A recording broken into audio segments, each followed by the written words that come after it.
Hey, what's up everyone? Bloodie Nuts here from LV1 Gaming with a wonderful interview that we have here live from DreamCon. I am here with the one and only Dani Chambers. Hi, thank you for having me on. No, thank you for taking the time to sit down with us. Yeah. So for those who don't know who Dani Chambers is, she's actually a voice actor who's actually done quite a few animes recently. Just a little bit. Yeah. So I brought up a list here of some of the roles that you've done, but also some of my favorites from also some of my favorite animes. Okay. But one that I have to mention straight out the gate was your very first, or one of your earliest roles that was also your leading role, which was as Chise Hattori from Ancient Magus Bride. And I have to say, your performance was absolutely wonderful. You brought her so well to life. And the fact is that must have been an experience because I don't think you realize how big she got during the runtime of that. And even now, afterwards. And that's probably going to be one of the most recognized romance animes, but also one of the it's so beautiful with the way that it was done. Oh, that's going to be very well remembered for quite some time. So kind of knowing your experience with that role, how has it been since then? It's been a great journey so far. Like, getting to play that role in such a very awesome story that she's gone through. Mind you, I call her sad panda Chise. I mean, she does. She's very sad. But get to be able to tell that story was really phenomenal. I'm very grateful to Kyle for letting me be able to play her. After that, it's just been like a whirlwind of just like really cool roles, and I'm very fortunate and very honored to be able to give them a voice in English, and it makes me so happy. I know, and some of the roles here that I've absolutely loved here is I have one, you were right up with Sophie from Quintessential Quintuple, so you got to play the younger sister there. Yes. You were Susan Taniguchi from Aspirations. Oh yes. And a lot of people slept on Aspirations. I really love from Complex the World's Strongest. Probably one of my favorites. Really? Nice. Oh yeah, I'd say one, I like the way that they used a lot of real, I know everyone's kind of been iffy on the isekai genre, right? But the fact of how they used it, with the fact that he had what was seen as one of the worst powers and was able to use real life science to kind of build up and become all powerful more than everyone else, and how it just kind of became super badass. Yes. I was like, I loved it. I was like, and plus the girls around, I mean, he had a wonderful supporting cast that came around. It's very true. It's very true. From there, you also were, you did another lead role in Dice Club as Aya Takayashi. Yes, she's pretty much me. Oh, really? Like, I love board games, so anytime there's a chance, I'm like, come on, friends, let's go play board games. Oh, yes, I know exactly that. Recently, I've actually gotten into a lot of like tabletops and a lot of board games. One that's just been an addiction is Dice Throne. So after school Dice Club was just absolutely one of those wonderful ones, because there's been a lot more slice of life like that. Because you had that one, then you had New Game, where it was like a lot of the kids who had the video game club and stuff like that. So I found it really entertaining to kind of see that kind of stuff. No, that's a good one. Oh yeah. From there, you were also another lead role with Shadow House. So That's that. airing season 2 right now. Yes, it is. So for those who haven't watched the first season, you need to go watch it out. Show her love. If you like The Promised Neverland, you'll like this. There you go. The first season of The Promised Neverland. Yeah, we don't talk about We don't talk about season. Yeah, I think a lot of people feel better not talking about the second season. I mean, it's the same way with how people feel about Blue Exorcist. Don't talk about season 2 or after episode 17. Yes. Yeah, Yes. so Like it's, just forget it existed. Oh god. I can go So- on about that. Oh, well, No, sorry. maybe another time we might see something on that. Yeah. But yeah, so like Shadow House was very interesting. The fact that you got to do that lead role, and now with season 2 out, there's a lot of stuff coming for that. So for fans who like the kind of like psychological horror kind of stuff, definitely want to check that one out. You were also in Java's Reincarnation, playing Lilia. Yes.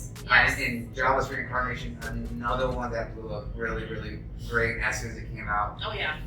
That was fun to work on. Maddie is fantastic as Renee is so. I didn't know what the show was when I got the call to come in. I was like, oh, and then like my next session was that scene, and I'm like, I can't tell my parents about that. Oh yeah. It's a weird moment. It's just a little bit. I was like, if anyone has seen Java's Reincarnation, you understand it's a little spicy. Just a little bit. Just a little bit. Quite a bit. And then, of course, you were also you were Demon Lord in Dungeon of Black Company, which is definitely overlooked. Dungeon of Black Company is probably one of the most out there, but also funny and also really messed up when you think about the concept of it. Yes. But I do love the characters. I think that's kind of what was the big driving force. And for you to actually play Demon Lord in there was entertaining. Yes, my first Demon Lord, so I get to cross that off the list. Right? Your first Demon Lord. Everyone wants to either be a Demon Lord or a god, so you know, at some point you gotta be able to write that off. Yeah, it was fun. It was fun. Of course. And now, your most recent two that everyone's probably talking about is one, you were a Hedon from a Hedon-san. And that one's absolutely entertaining. So how does that feel, kind of being able to play one of those stoic characters? It's funny because a lot of people forget that Chisei wasn't very big and boisterous. Oh no. So when people, it's funny, when I got cast as Aharen, people were like, oh, she's doing a solo, like, quiet character? That's really strange for her. I'm like, that's how I know that they're new for me. And then, like, not to be vague, but like I've done a lot of like quiet characters before. So, but this one was different because she is straight up just quiet. Like most of my timing in recording, it was all reactions. Like all reactions were just, and then like that for like 10 cues, like just doing that, and it's so much fun, and I love her so much, and I love the relationship between her and Rido. How they, Rido's trying to figure out the best way to communicate with her, and it is so wholesome and cute, and like I love the scenarios and things like, is Aharen this major crime boss or whatever? And his imagination goes so far out there on explaining why she never says anything. It's so cute, and I really love that show, and I have prints of her at the table, so if you're at DreamCon, or if you want to buy a print of Aharen, I have it on my Stream Elite page, so be sure to check it out. Of course, and as you mentioned that she's absolutely one of those very stoic characters, and I think what kind of makes it different from Chisei is that Chisei started out very quiet, but kind of like the relationship between Aharen and Rido is kind of similar to Chisei and Ellie, because of the fact that he had that kind of humanistic nature, and he saw something that she did and kind of helped to bring her out, because by the end of the series, she's a lot more lively, she's a lot more joyful, and she kind of sees that there is more to life than just wanting to, you know. Oh yeah, yeah. You don't have to depend on other people rather than just trying to face things alone. And I love that story. So good. Probably one of the best fantasies out there. Yes. And the animation. It's the music, animation, and story is I've cried so many times because it's so good, so pure. So we're gushing over here, but if you haven't seen Ancient Magus Bride, you need to. Please go watch it. Please. Go watch it. Of course. And then lastly, the most notable character that you are playing right now and voicing is in a show that has absolutely blown up since it first came out. And you get to play Becky Blackbelt, the best friend of everyone's favorite Esper, Anya Forger. Yes. So, what was your experience playing that? Oh, so much fun. Working with Chris on that show is some of the best moments ever, just because it's so funny. Just because Becky is that rich friend that everybody has, but she's not a meanie about it. Oh yeah. She's not like rude or anything. She's I'm here to help you, but like she's not really dumb. She's more she's unaware. Yeah. Unaware of a lot of things. So like the fact that Anya like takes the bus to school, she's like, "Oh, can I just take the bus? I mean, you just ride my limo. It's fine." Like, yeah, exactly. It's so funny. So, and then like when for the test, right? When Anya ended up getting her Stella Stone, and Becky, she's like, "Oh, so what are you gonna get for a reward?" She's like, "A reward?" She's like, "Yeah, don't you get something?" She's like, "What have you got?" "Oh, well, you know, I've got the tank and all this kind of stuff." She's like, tank. Yeah. And she's like, "Wait, a tank? What?" It's so funny. In the fact that like Anya lets her like Anya's like, "Oh, I'll call this Starlight Anya," and she's like, "Yeah, sure, why not?" Yeah, right. I love how supportive of Anya she is too. Like she doesn't have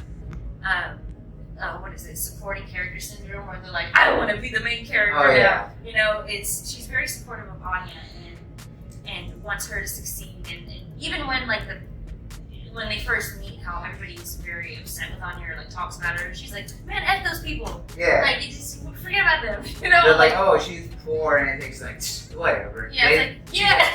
Exactly. They're like, she's here because she earned it, right? Yes, she's very supportive, and I love the fact that Becky is a good friend. She's a ride or die friend. Oh yeah, absolutely. Absolutely right. And I think that she's one of those stand-up characters because you think that within the school itself, there's very focused on the groups that are in there. Of course, you have Becky and Anya, and then of course you have Damien and his little cohorts and stuff like that. But I think that's funny about Becky supporting Anya so much is the fact that she has this whole misunderstanding about Anya and Damien because she's like, I need to be his friend. I need to help Dad. And she's like, oh, you like Damien? Yeah. She's like, I got you. She's unintentionally playing matchmaker. It's like, it's so funny. And I'm like, yes, do it. Push the babies. And then of course Becky's also in love with Anya's dad. Oh my god. I really hope we get to that part in the show in the fall. It's just gonna be hilarious and so funny, and I can't wait till we get there. Oh my god, like that and the shopping trip is gonna be so The shopping trip, yeah. So for those who aren't caught up, we're kind of talking about some of the manga spoilers, readings. sorry. But you'll hopefully see these in season 2 when it comes up. Yes, they better. Please, they better. I hope so. Because when she tries to go after Lloyd, it's the funniest thing ever. Like I'll say this. Like she's like, she imagines herself as Anya's mom. And it's so strange. And like she tries to woo Lloyd, but all she does is like takes her pigtails out. She's like, oh, and like bats her eyelashes at him, and he's like, okay. Yeah. it's funny. I love that because of the fact that Lloyd is just like this whole emotionally, like, I control myself except for those moments with Yor that are completely unintentional. Yes. It's just great. It's just like, it's why I was waiting for when they're going to introduce Nightfall. Oh. Because those interactions are going to be pure. Great. Yeah. Oh, it was so great. I cannot wait. Can't wait. So talking about some of your pedigree and stuff here, Danny, what inspired you to want to go into VA? Oh man, I've always wanted to be an actor, whether it was like film, TV, voice. Y'all know that about me too. Yeah, so it's like, because I love making people laugh, I love telling stories, and I'm inspired by like Cree Summer, Phil Lamar, Carrie Payton, Ray Hurd, like all those big dogs, and I was like, I see a lot of POC in anime, I want to change that, and I wanted to set forth and do that, and make a difference for us to be in there, because we all don't sound the same, so I wanted to show that off and make a way for us to get into this industry. And it's been so awesome seeing so much happen and so much change over the years. And seeing that happen now makes me very happy. I'm like, yes, I'm doing something, Exactly. So, yeah. And that's a wonderful thing, because you're right. I was like, when it comes to the industry, just as a whole, there's a lot of the most notable VAs that always tend to be doing so many projects, and they're the ones who are seen all the time, but it's harder for a lot of newcomers to come, especially for, like you mentioned, for us as POCs. It's harder for us to get representation.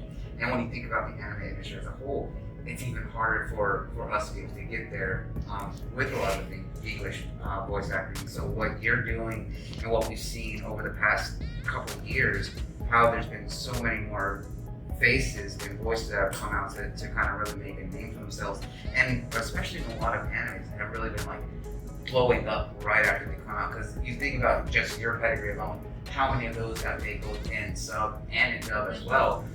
That's so impactful to help kind of bring that representation that we're wanting to. No, for sure. I agree. Yeah, because no matter, like you said, no matter what you watch, dub or sub, like I just wanted to make a difference. Period. Exactly. And that's kind of what really is wonderful, is that we're trying to make that difference here, and be able to kind of bring that representation and allow others to see that it doesn't matter what you look like. If you have a voice, you can always do something with it. You can bring any character to life, no matter what it is. And I think that's the beauty of what voice actors can do here, because you bring a different level of acting. Yeah, sure, if you're on camera, everyone's gonna see your face. But when you're voice acting, you have to really sell it with how you speak. You have to bring that emotion in for us to help bring in a lot more new faces and a lot more representation. It's just absolutely phenomenal. What was your favorite? So I have to ask you here. Who is your favorite Hispanic? Oh, see, you can't tell me that. Yeah, let's do that. Ooh, I have a lot. Probably Edgeworth for Ace Attorney. Edgeworth, of course. Everyone loves that rather elegant lawyer of his. Oh God. Well, the thing is, it's like I know he'll never be my husband because him and Phoenix are eternal forbidden. bond. Yeah, the eternal bond. So I'm like, I know I will never be with him. But if he ever changes his mind, I will be very happy. If he ever has eyes for someone other yes. than I will be very happy to take him. Gladly. No love for Larry? No. No. No, Larry's more like the older brother. Oh. I'm like, stay with him. That's pretty much how everyone feels about Larry. Okay, so now that everyone knows who your favorite Bondo is, who's your favorite wife? That's very hard. I have a lot. I don't try to wife my own characters because that's weird. Hey, it's so fun. It's okay. Yeah. Oh man, that's hard. I'm trying to go through all my things. I can't. That's too hard. That's too.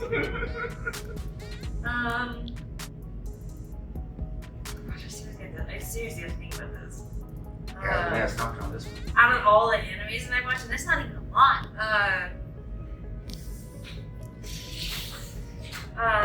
Probably from Snow White and the Red Hair. Shuri? Oh, Shuri? Shuri, yeah. Yeah. Her. Okay, She's so yeah. sweet. She is absolutely cute. Well, that's not my phone. Oh, sorry, that's the microphone. Sorry. She has Sorry. I was trying to double check her name, but Snow White and the Red Hair is the main girl. Okay. She's adorable. And voiced by Karina Valencia, the dub. I love her. She's amazing. But yeah, probably. Okay. Now for some quick hitters real quick so that people can get a little for it. Favorite genre? Oh god. Slice of life romance. Slice of life romance? Of course. Of course. I just, yeah. Nothing wrong with that here. Favorite music? Musicals. Musicals? Yeah, show tunes, I guess. Show tunes? Okay. Okay, and your favorite artist right now?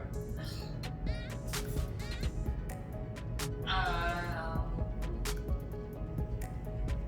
god. I know this was be quick. I don't know. I just saw Lo-Fi. Lo-Fi Girl on YouTube. Lo-Fi Girl on She went down. She went down on YouTube a couple days ago. Wait, what? Somebody copyright striked her. Yeah. She got Yeah, copyright? she got copywritten. But she's back up. Okay. But I was so scared. I was like, no! That's crazy because you think that's a 24/7 stream. Yes, it's a stream ended and it was like 27,183 hours in like 16 minutes and 12 seconds. That is insane to even think Yeah. about. She's back up again. Okay, But, alright guys, don't worry, the Lo-Fi I had a shake. heart attack. I was like, no, what am I gonna study to? Alright, and who is your idol when it came to a VA? Who inspired Oh, you? Pre-Summer.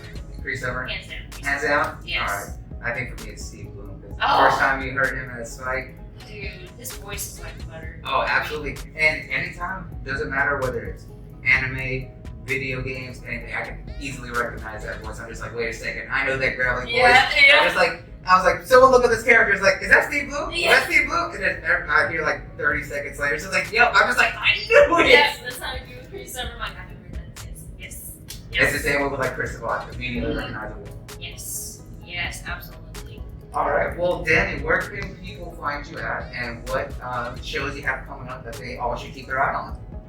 You can find me everywhere at SkinnyMini07.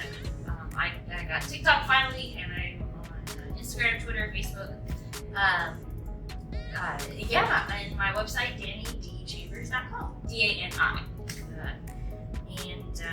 Anything coming up? I have a couple that are coming up. I can't release them yet. But the HMega Bride OADs are out, which I don't know what the difference is between OAD.